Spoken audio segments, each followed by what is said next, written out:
Welcome to competitive exams corner.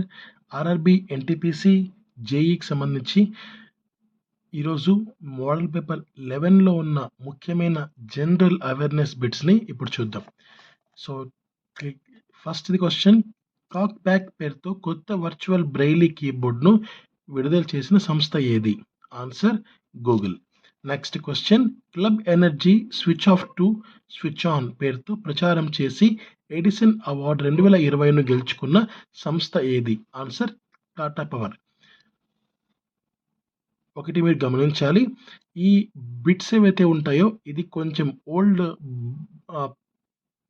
పుస్తకం అన్నమాట.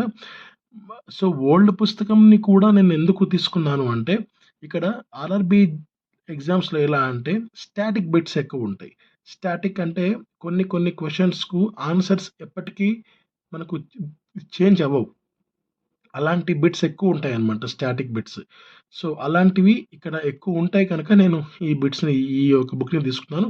But కొన్ని కరెంట్ అఫైర్స్ ఉంటాయి. సో ఆ కరెంట్ అఫైర్స్ని మీరేం చేయాలి అంటే, ప్రజెంట్ సిచ్యువేషన్కి అనుకూలంగా మీరు దాన్ని అప్డేట్ మీకు మీరే అవ్వాల్సి ఉంటుంది. సో అది నా తరపున ఒక చిన్న వివరణ. నెక్స్ట్ క్వశ్చన్, $155 మిలియన్ విలువైన హార్పూన్ బ్లాక్ 2 క్షిపణులు MK-54 తేలికపాటి టార్పిడోలను భారత్కు విక్రయించడానికి ఏ దేశం ఆమోదం తెలిపింది? Answer USA. తర్వాత భారత ప్రభుత్వం ప్రారంభించిన బహుభాషా సైన్స్ కమ్యూనికేషన్ పేరేమి? Answer Covid Gyan. నెక్స్ట్, భారతదేశంలోని కింది దేవాలయాల్లో బ్లాక్ పగోడా అని పిలువబడేది ఏది? ఆన్సర్ సూర్య దేవాలయం. నెక్స్ట్, సంస్కృత వాంగ్మయాన్ని ఇంగ్లీష్ వారికి పరిచయం చేసిన తొలితరం ప్రముఖుల్లో మొదటివారు ఎవరు? Answer Charles Wilkins. నెక్స్ట్, పశ్చిమ దక్కన్లో రేవ్ పట్టణం బరిగజకు గల ఇతర పేర్లు ఏవి?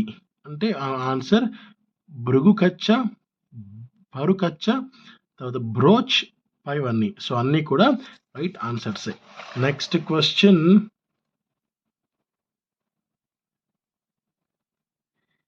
ఇంటర్పోల్ యొక్క ప్రధాన కేంద్రం ఎక్కడ ఉంది? Answer France. సో ఇందాక నేను చెప్పిన స్టాటిక్ బిట్స్ ఇలాంటివి అనమాట. సో ఇంటర్పోల్ కేంద్రం ఎక్కడ ఉంది అంటే ఫ్రాన్స్.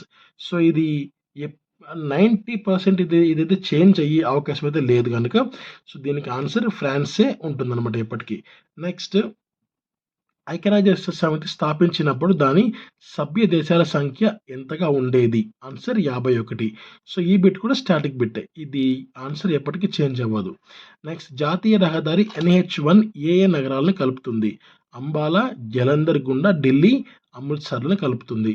సో ఇది స్టాటిక్ బిట్, మూడో స్టాటిక్ బిట్. నెక్స్ట్, భారతదేశం సహా అనేక దేశాల్లో కింది ఏ మొబైల్ టెక్నాలజీని ఎక్కువగా వాడతారు? Answer global system for mobile communication అన్నమాట. నెక్స్ట్, బీపీని కొలిచే పరికరం ఏది? Answer sphygmomanometer. So next, lady with lamp అని ఎవరిని పిలుస్తారు? Answer Florence nightingale. నెక్స్ట్, జాతీయ సీతాకోకచిలుకల పార్క్ ఎక్కడ కలదు? ఆన్సర్ బెంగళూరు. నెక్స్ట్, GISను విస్తరించండి అంటే గ్లోబల్ ఇమేజింగ్ సిస్టమ్. నెక్స్ట్, పృథ్వీ-1 యొక్క పరిధి ఎంత? ఆన్సర్ 150 కిలోమీటర్లు. నెక్స్ట్, ప్రపంచంలో ఒకే రాకెట్ ద్వారా అత్యధిక ఉపగ్రహాలు పంపించిన దేశాల వరుస క్రమం ఎంత? Answer Bharat, Russia, America, China.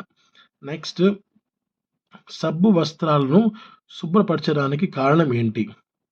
సబ్బు వస్త్రాలను శుభ్రపరచడానికి కారణం ఏంటంటే మనకు నాణ్యతలో తగ్గుదల వల్ల. నెక్స్ట్, ఫాన్జిన్ యొక్క రసాయన నామం ఏది? ఆన్సర్ కార్బోనిక్ క్లోరైడ్ అన్నమాట. నెక్స్ట్ క్వశ్చన్, కింద పేర్కొన్న ఎంజైమ్లను వాటి ఉత్పత్తి స్థానాలకు సరిగా జత చేయమని ఇక్కడ అడుగుతున్నారు. మనకు పెప్సిన్ వచ్చి మనకు జఠర రసం, నెక్స్ట్ ట్రిప్సిన్ వచ్చి క్లోమరసం, ఎరిప్సిన్ వచ్చి మనకు ఆంత్రరసం అండ్ టైలిన్ వచ్చి లాలాజలం అనమాట. నెక్స్ట్ పట్టు పట్టు ఎట్టుతోగై అనే 18 పుస్తకాలు ఏ సంగమ పరిషత్తులో రచించబడ్డాయి? ఆన్సర్ మూడవ. నెక్స్ట్ చోళులు రాజకీయమైన వివాహ సంబంధ బంధాలను ఎవరితో కొనసాగిస్తూ ఉండేవారు? ఆన్సర్ కళ్యాణికి చెందిన చాళుక్యులతో. నెక్స్ట్ ఐన్ ఈ అక్బరీ గ్రంథ రచయిత ఎవరు? ఆన్సర్ అబుల్ ఫజల్. నెక్స్ట్ భూమి శిస్తు సేకరణలో రంజిత్ ప్రవేశపెట్టిన పద్ధతి ఏది? ఆన్సర్ బథాయి పద్ధతి. నెక్స్ట్ జతపరచండి అని ఇక్కడ ఇవ్వడం జరిగింది. అభినవ భారత సొసైటీ ఆన్సర్ విడి సవర్కర్. తర్వాత Anushilan Samiti Shri Aurobindo Ghosh. Ghadar party Lala Hardayal. Next Swaraj party CR Das. Next spice garden of India అని దేన్ని పిలుస్తారు? కేరళ. నెక్స్ట్ కింది వాటిని పరిశీలించండి అని ఇక్కడ అడుగుతున్నారు. మనకు ఒక థర్మల్ పవర్ స్టేషన్ 4000 మెగావాట్ల థర్మల్ విద్యుత్ ఉత్పత్తి స్థాయిని సాధిస్తే ఆ క్షేత్రాన్ని యుఎంపిపి అల్ట్రా మెగా పవర్ ప్లాంట్ అంటారు. ఒక థర్మల్ పవర్ స్టేషన్ 1000 మెగావాట్ల విద్యుత్ ఉత్పత్తి స్థాయిని పొందినట్లయితే ఆ క్షేత్రాన్ని ఎస్టిపిఎస్ సూపర్ థర్మల్ పవర్ స్టేషన్ అంటారు.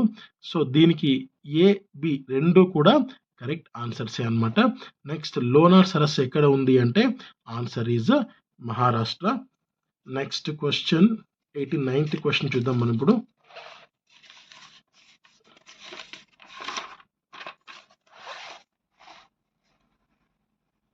ఈ కింది వాటిని పరిశీలించి సరైన సమాధానాన్ని గుర్తించనే వాళ్ళని ఇక్కడ అడుగుతున్నారు. ప్రపంచంలో అతి తక్కువ వయసు కలిగిన ముడత పర్వతాలు హిమాలయాలు. నెక్స్ట్ ప్రపంచంలో అతి పొడవైన ముడత పర్వతాలు యాండీస్. ప్రపంచంలో అతి ఎత్తైన ముడత పర్వతాలు హిమాలయాస్. సో అన్నీ కూడా కరెక్టే అనమాట. నెక్స్ట్ క్యోటో ప్రోటోకాల్ దేనికి సంబంధించింది అంటే గ్రీన్ హౌస్ వాయువుల తగ్గింపుకు సంబంధించింది. నెక్స్ట్ జాతీయ తడి నేలల పరిరక్షణ పథకం కింద ఎన్ని తడి నేలలను భారత ప్రభుత్వం గుర్తించింది? ఆన్సర్ 115.